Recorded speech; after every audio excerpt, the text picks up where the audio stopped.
Aku tidak pernah menyangka, di balik keindahan kota besar yang begitu mempesona, aku justru menemukan kehancuran yang tidak pernah bisa kuduga. Aku datang ke Jakarta dengan satu tas ransel dan ribuan mimpi. Lulusan SMA dari desa kecil di kaki gunung, aku pikir dunia ini akan jadi panggungku. Aku pikir disinilah aku akan mengukir cerita sukses yang bisa kubanggakan. Tapi nyatanya Jakarta justru menjadi saksi bisu atas kejatuhan terburuk dalam hidupku. Sebuah cerita tentang bagaimana aku, si adik bungsu yang polos, akhirnya terjerumus ke dalam lingkaran setan yang dibuat oleh kakak kandungku sendiri dan tunangannya. Ini bukan cerita untuk ditiru, tapi untuk direnungkan. Mungkin ada yang pernah merasakan hal serupa. Kalau iya, coba ceritakan di kolom komentar. Apa yang akan kamu lakukan di posisiku? Namaku Dewi.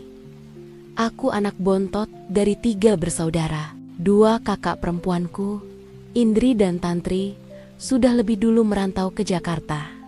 Indri si sulung adalah idolaku. Dia sudah punya pekerjaan tetap dan bahkan sudah membeli apartemen kecil yang dia cicil sendiri. Indri juga sudah bertunangan dengan seorang pria yang kuebut Mas Andri. Saat aku diterima di salah satu universitas negeri di Jakarta, Indri langsung menyuruhku tinggal bersamanya. Kan lebih irit, Mei? Katanya di telepon. Suaranya terdengar bahagia. Kamu fokus kuliah aja, urusan biaya, biar kakak yang bantu. Aku melonjak kegirangan. Aku pikir Tuhan bener-bener sedang baik kepadaku. Punya tempat tinggal gratis di Jakarta, bisa kuliah tanpa membebani orang tua di kampung. Dan yang paling penting, aku akan tinggal bersama Indri, kakak terbaikku. Minggu pertama di Jakarta adalah mimpi yang jadi kenyataan. Indri memperkenalkanku pada Mas Andri tunangannya. Mas Andri adalah pria yang mapan, sukses, dan terlihat sangat mencintai Indri. Mereka selalu terlihat mesra. Indri sering memposting foto-foto romantis mereka di Instagram. Dan semua temanku iri melihat betapa beruntungnya Indri mendapatkan pria sebaik Mas Andri. Tapi ada sesuatu yang terasa ganjil. Mas Andri terlalu sering menginap. Aku pikir mungkin karena mereka sudah tunangan, jadi wajar saja. Tapi intensitasnya itu yang membuatku canggung. Setiap malam tawa Indri dan Mas Santo dari kamar mereka, bisik-bisik dan suara-suara lain yang kadang membuatku salah tingkah. Aku mulai merasa tidak nyaman. Rasanya seperti ada sesuatu yang tidak seharusnya kulihat. Kadang saat aku pulang dari kampus, Mas Andri sudah ada di apartemen santai, seperti rumah sendiri. Awalnya aku berusaha bersikap biasa saja. Tapi lama-lama perasaan canggung itu berubah jadi perasaan tidak enak. Aku mulai menutup diri. Aku lebih sering menghabiskan waktu di kamar atau di perpustakaan kampus. Aku tahu ada sesuatu yang tidak beres dengan hubungan mereka. Hubungan itu terasa terlalu intens, terlalu dekat, dan tidak memiliki batasan sama sekali. Suatu malam aku terbangun karena haus. Aku berjalan ke dapur. Dan di sana, Mas Santo juga sedang mengambil air minum. Dia hanya memakai celana pendek dan kaos oblong. Aku buru-buru menunduk, berusaha tidak melihatnya. Tapi ia malah menyapaku. Belum tidur, Meh? Tanyanya dengan suara serak. Udah, Mas. Ini mau ambil minum sebentar, jawabku sambil buru-buru menuang air ke gelas. Dia mendekat. Kamu cantik ya, katanya. Pelan aku terkesiap. Jantungku tiba-tiba berdebar kencang. Aku menoleh, menatapnya, mencari kebohongan di matanya. Tapi yang kulihat hanya tatapan yang tulus, dan itu membuatku makin panik. Aku hanya bisa tersenyum kaku dan buru-buru kembali ke kamarku. Malam itu, aku tidak bisa tidur. Kalimat Mas Andri terus terngiang di kepalaku, membuatku bertanu-tania. Apa maksudnya? Dan yang lebih buruk, kenapa aku merasa ada sesuatu yang bergetar di dalam diriku saat dia mengatakannya. Setelah kejadian malam itu, interaksiku dengan Mas Santo jadi makin canggung. Aku berusaha menghindarinya sebisa mungkin. Jika dia ada di ruang tamu, aku akan langsung masuk kamar. Jika aku melihatnya di dapur, aku akan membatalkan niatku untuk mengambil minum. Tapi Mas Andri sepertinya tidak mau menyerah. Dia selalu mencari celah untuk bisa berbicara denganku. Kadang saat Indri sedang keluar, Mas Santo akan menungguku di depan pintu kamarku. Indri lagi ke salon, katanya mau me time. Dia akan berkata sambil tersenyum, "Kamu gak mau keluar? Temani saya nonton bola." Aku selalu menolak. "Aku ada tugas, Mas," kataku. "Tugasnya banyak banget." Aku tahu alasan itu terdengar klise, tapi aku tidak punya pilihan lain. Aku merasa seperti sedang bermain petak umpet dengan tunangan kakakku sendiri. Aku merasa tidak nyaman, tapi di sisi lain, ada perasaan lain yang mulai muncul. Perasaan yang membuatku malu dan marah pada diriku sendiri. Di satu sore yang kelabu, Indri pulang dengan mata sembab. Dia langsung masuk ke kamarku, duduk di tepi ranjangku, dan mulai menangis. "Aku bingung, Mei," katanya suaranya bergetar. "Aku capek sama Mas Santo." Aku langsung duduk di sebelahnya dan memeluknya. "Kenapa, Kak? Ada masalah?" Indri mengangguk. Dia posesif banget. Dia marah kalau aku nggak angkat teleponnya. Dia nggak suka kalau aku jalan sama teman-temanku, apalagi klien. Padahal kan itu tuntutan pekerjaan. Indri curhat panjang lebar tentang hubungan mereka, tentang bagaimana Mas Andri yang posesif dan mudah cemburu, tentang bagaimana dia merasa tertekan tapi tidak bisa meninggalkan Mas Santo karena dia sudah terlalu jauh masuk ke dalam hidupnya. "Aku sudah terlalu jauh, Mei." Mei bisiknya, terlalu jauh secara emosional. "Aku takut kehilangan dia." Curhatan Indri membuatku merasa kasihan. Aku melihat sisi rapuh dari kakakku yang selalu terlihat kuat dan sukses. Dia juga seorang wanita yang terjebak dalam hubungan yang tidak sehat. Aku mencoba menenangkan Indri. Aku bilang padanya untuk tidak takut, untuk berani keluar dari hubungan yang membuatnya tidak bahagia. Tapi di dalam hati, aku tahu semua itu tidak semudah yang kukatakan. Setelah Indri pergi, aku merenung. Perasaanku jadi campur aduk. Aku merasa kasihan pada Indri, tapi di sisi lain, aku merasa ada sesuatu yang janggal dari ceritanya. Ada hal-hal yang tidak ceritakan, dan aku merasa aku mungkin akan segera mengetahuinya. Keesokan harinya, Mas Santo datang ke apartemen. Indri sedang lembur di kantor. Aku sedang mengerjakan tugasku di ruang tamu. Ketika dia datang, dia duduk di sofa seberangku, menatapku dalam diam. "Indri cerita ya sama kamu?" tanyanya tiba-tiba.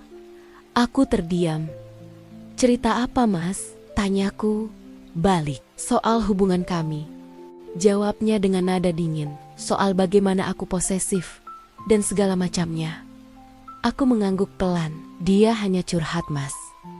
Mungkin dia butuh teman bicara." Mas Andri menghela napas panjang. Dia menatapku, matanya memancarkan rasa lelah dan kecewa. "Indri tidak cerita semuanya, Mek. Katanya dia tidak cerita kalau dia sering pergi dengan klien klinia sampai larut malam. Dia tidak cerita kalau dia sering mengabaikan teleponku." "Mas, mungkin itu hanya salah paham," kataku mencoba bersikap netral. "Bukan salah paham," potongnya. "Aku yang salah, Mi. Aku terlalu cinta sama dia. Aku terlalu takut kehilangannya. Makanya aku jadi begini." Mas Andri menceritakan sisi lain dari hubungannya dengan Indri. Sisi yang tidak pernah Indri ceritakan. Sisi tentang bagaimana dia merasa tidak dihargai, tentang bagaimana dia merasa kesepian, dan tentang bagaimana dia merasa Indri tidak serius dalam hubungan mereka. Dia terlihat begitu terluka, begitu rapuh. Aku melihat sosok yang berbeda dari Mas Santo yang selama ini ku kenal. Bukan lagi pria posesif dan arogan, tapi pria yang juga terluka dan kesepian. Malam itu, Mas Santo tidak pulang. Indri juga tidak pulang. Apartemen terasa begitu sepi. Di tengah kesunyian itu, aku merasa ada sesuatu yang bergeser dalam diriku. Persepsiku tentang Mas Santo berubah dari pria yang harus kuhindari menjadi pria yang juga layak dikasihani. Sejak percakapan itu, Ada dinding tak terlihat yang runtuh antara aku dan Mas Santo. Aku tidak lagi menghindarinya. Aku mulai melihatnya sebagai seseorang yang juga terluka. Bukan sekadar tunangan kakakku yang posesif. Kami mulai sering berbicara. Obrolan kami tidak lagi sebatas basa-basi. Kami berbicara tentang mimpi, ketakutan, dan kekecewaan. Aku merasa nyaman berbicara dengannya. Sesuatu yang tidak pernah kurasakan sebelumnya. Dia mendengarkan semua ceritaku, dan aku mendengarkan semua keluhannya. Suatu malam, Indri harus lembur lagi. Dia bilang, ada meeting penting yang tidak bisa ditinggalkan. Aku sendirian di apartemen. Tiba-tiba, bel pintu berbunyi. Aku membuka pintu, dan di sana, Mas Santo berdiri dengan wajah lelah. Saya lapar, Mei, katanya dengan senyum tipis. Indri nggak masak ya? Belum, Mas, jawabku. Indri masih lembur. Bikin mie instan yuk, ajaknya. Saya yang bayar. Kami pun masuk ke dapur. Aku memasak 2 bungkus mie instan dan kami makan di meja makan. Obrolan mengalir begitu saja. Kami tertawa, bercanda, dan untuk pertama kalinya aku merasa ada kehangatan yang berbeda di ruangan ini. Kehangatan yang tidak pernah kurasakan saat Indri ada. Setelah makan, aku mencuci piring. Mas Santo berdiri di sampingku, bersandar di konter dapur. Dia menatapku tanpa berkedip. Aku merasa malu, tapi juga merasa ada sesuatu yang aneh. Kamu baik ya, Meh, katanya. Kamu berbeda. Aku tersenyum. Tidak tahu harus menjawab apa. Kamu selalu ada di saat saya butuh. Lanjutnya, mendengarkan semua keluhanku. Mengerti apa yang saya rasakan. Saya nggak pernah merasakan ini sebelumnya. Jantungku berdebar kencang. Aku merasa pipiku memanas. Aku tidak bisa menolak perasaan ini lagi. Aku tidak bisa menolak fakta bahwa aku juga mulai tertarik padanya. Aku mulai menyukai kehadirannya, suaranya, dan perhatiannya. Tiba-tiba, aku terpleset. Tanganku menyentuh air di lantai, dan aku hampir terjatuh. Mas Andri dengan sigap menahanku. Dia memegang lenganku, menatap mataku dalam-dalam. Jarak kami begitu dekat, aku bisa merasakan napasnya. Wajahnya perlahan mendekat. Aku tidak bisa bergerak, aku tidak bisa menolak. Kamu tidak bisa menolak, kan? Bisiknya. Aku tahu, kamu juga merasakannya. Aku tidak tahu, Mas. Bisikku, air mataku mulai menetes. Ini salah, Kak Indri. Kakakku, Indri juga yang membuatku seperti ini, katanya.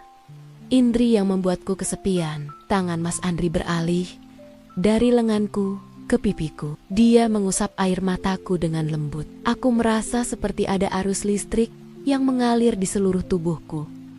Ku tidak bisa menolaknya lagi. Aku memejamkan mata dan membiarkan bibirnya menyentuh bibirku. Ciuman itu tidak terasa seperti gairah, tapi terasa seperti keputusasaan. Keputusasaan 2 orang yang merasa kesepian, yang akhirnya menemukan kenyamanan satu sama lain. Aku kehilangan kesadaranku, membiarkan diriku, terutama kehangatan yang kurindukan. Aku membiarkan diriku jatuh ke dalam pelukan tunangan kakakku sendiri. Setelah kejadian itu, aku merasa seperti kehilangan sebagian dari diriku. Kehangatan yang sempat kurasakan berubah menjadi penyesalan yang membakar. Aku merasa kotor. Aku merasa bersalah. Bagaimana mungkin aku bisa melakukan ini pada kakakku sendiri, pada Indri yang sudah memberiku tempat tinggal, yang sudah membantuku kuliah. Aku merasa seperti pengkhianat. Mas Santo pergi buru-buru. Dia bilang dia harus kembali sebelum Indri pulang. Dia meninggalkanku sendirian di apartemen dengan penyesalan yang terasa begitu berat. Aku menangis sampai sesak. Aku tidak tahu harus berbuat apa. Aku ingin berteriak, tapi tidak ada suara yang keluar. Aku merasa begitu sendirian, begitu hancur. Malam itu, aku tidak bisa tidur. Aku terus memandangi langit-langit, memikirkan apa yang baru saja terjadi. Aku memikirkan Indri, kakakku yang sedang bekerja keras di luar sana, sementara tunangannya, pria yang dia cintai baru saja mengkhianatinya di bawah atap yang sama denganku. Aku merasa begitu hina. Keesokan harinya, Indri pulang dengan wajah lelah. Dia tidak menyadari apa yang terjadi semalam. Dia langsung masuk ke kamarnya, dan aku merasa lega. Aku tidak bisa menatap matanya. Aku tidak bisa berbicara dengannya. Aku merasa ada jurang yang menganga di antara kami. Beberapa hari kemudian, Mas Santo menghubungiku. "Maaf," tulisnya. "Aku tidak tahu harus berkata apa." Aku menyias. Aku tidak membalas. Aku tidak tahu harus membalas apa. Aku hanya ingin semua ini berakhir. Aku ingin kembali ke masa di mana aku tidak mengenal Mas Sandri. Ke masa di mana aku hanya seorang gadis desa polos yang bermimpi di kota besar. Suatu sore saat aku sedang mengemas pakaian, Indri masuk ke kamarku. "Kamu mau kemana, Mi?" tanyanya. "Aku mau balik ke kampung, Kak," jawabku. Suaraku bergetar. "Aku kangen ibu." Indri menatapku heran. "Tiba-tiba banget. Tugas kuliahku sudah selesai," kataku. "Aku mau istirahat dulu di rumah." Indri tidak bertanya lebih lanjut. Dia hanya mengangguk. Dia tidak tahu alasan dibalik keputusanku untuk pergi jauh dari sini. Alasan dibalik air mata yang terus mengalir setiap kali aku memandangnya. Aku pulang ke kampung. Aku disambut hangat oleh ibu. Tapi kehangatan itu tidak bisa menyembuhkan luka di hatiku. Aku tidak bisa melupakan apa yang terjadi. Aku merasa ada aib yang terus mengikutiku kemanapun aku pergi. 1 bulan kemudian aku mendapat telepon dari Indri. Suaranya terdengar bahagia. "Maibah," katanya, "aku sudah putus sama Mas Santo." Jantungku terasa berhenti. "Kenapa, Kak? Dia selingkuh sama temannya sendiri." Aku terdiam. Aku tidak tahu harus berkata apa. Aku merasa tenggorokanku tercekat. "Gila kan?" kata Indri. Dia bilang, dia selingkuh sama teman kerjanya yang kebetulan juga sudah punya tunangan. Dia bilang, dia merasa cocok sama wanita itu karena dia bisa mengerti dia. Aku gak nyangka ya. Dia kan kelihatannya bucin banget. Aku hanya bisa mendengarkan. Aku tidak bisa berkata apa-apa. Indri tidak tahu bahwa dia bukan hanya diselingkuhi oleh Andri, dia juga diselingkuhi oleh adik kandungnya sendiri. Dan yang paling menyakitkan, dia tidak tahu bahwa wanita yang menjadi selingkuhan Mas Santo, wanita yang diceritakan bisa mengerti Mas Santo, itu adalah aku. Setelah mendengar cerita Indri, aku merasa seperti ditarik dari jurang dan didorong ke neraka. Indri tidak tahu bahwa wanita yang dicarinya, wanita yang dicintai Mas Santo itu adalah aku. Dan Mas Santo tidak tahu bahwa Indri yang dicarinya, Indri yang dicintainya, ternyata juga mencari kebahagiaannya. Kami berdua terjebak dalam lingkaran setan yang dibuat oleh rasa kesepian dan kekosongan. Sampai hari ini, Indri tidak pernah tahu apa yang terjadi. Aku tidak punya keberanian untuk memberitahunya. Aku merasa lebih baik dia membenciku sebagai adik yang egois yang meninggalkannya daripada sebagai pengkhianat yang mengambil kebahagiaannya. Aku tidak pernah kembali ke Jakarta. Kau memilih untuk memulai hidup baru di sini. Tapi luka ini tidak pernah sembuh. Aku belajar bahwa hidup ini tidak seindah yang terlihat di Instagram. Bahwa di balik senyum manis ada kepahitan yang tidak bisa kita lihat. Aku belajar bahwa kebahagiaan sejati tidak bisa dibangun di atas penderitaan orang lain. Bahwa setiap keputusan yang kita ambil, sekecil apapun itu, akan selalu memiliki konsekuensi. Mungkin cerita ini bisa menjadi cermin bagi kita semua bahwa godaan bisa datang dari mana saja. Bahwa kita harus selalu menjaga diri, menetapkan batasan pribadi, dan berhati-hati dalam setiap interaksi, terutama dengan orang-orang terdekat. Jangan pernah biarkan rasa kesepian dan kekosongan membuat kita buta dan terjerumus ke dalam hal-hal yang tidak seharusnya. Kisah ini adalah pengalamanku, sebuah penyesalan yang tidak akan pernah bisa ditarik kembali. Aku harap tidak ada yang harus melewati jalan yang sama sepertiku. Mari kita ambil pelajaran baiknya, buang buruknya, dan selalu dilindungi dari mara bahaya. Cerita ini aku dedikasikan untuk kakakku. Maaf kak, aku tidak akan pernah bisa membalas kebaikanmu. Aku tidak akan pernah bisa meminta maaf atas apa yang telah kulakukan. Bagaimana menurut kalian, teman-teman? Apa yang seharusnya kulakukan? Apakah aku harus jujur kepada Indri atau biarkan rahasia ini terkubur selamanya? Dan untuk kalian yang ingin berbagi cerita, jangan ragu untuk menulisnya di kolom komentar.